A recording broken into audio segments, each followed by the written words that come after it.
Right breaking చూస్తున్న మలేషియాలో రెండవ రోజు మంత్రి తుమ్మల పర్యటిస్తున్నారు.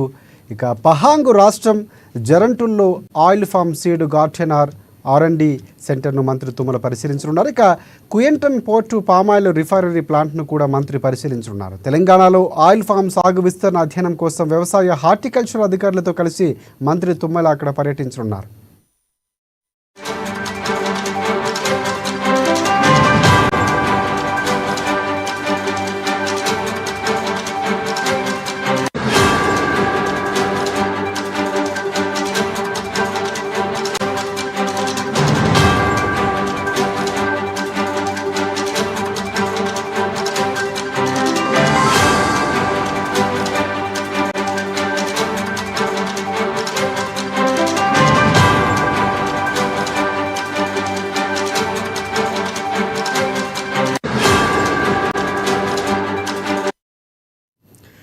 రైట్ మలేషియాలో రెండవ రోజు మంత్రి తుమ్మల పర్యటిస్తున్నారు. పహాంగ్ రాష్ట్రం జరంటుల్లో oil palm seed garden R&D సెంటర్ను మంత్రి తుమ్మల పరిశీలించనున్నారు. ఇక కుయంటన్ పోర్ట్లో పామాయిల్ రిఫైనరీ ప్లాంట్ను కూడా మంత్రి తుమ్మల పరిశీలించనున్నారు. తెలంగాణలో ఆయిల్ ఫామ్ సాగు విస్తరణ అధ్యయనం కోసం వ్యవసాయ హార్టికల్చర్ అధికారులతో కలిసి మంత్రి తుమ్మల పర్యటించనున్నారు.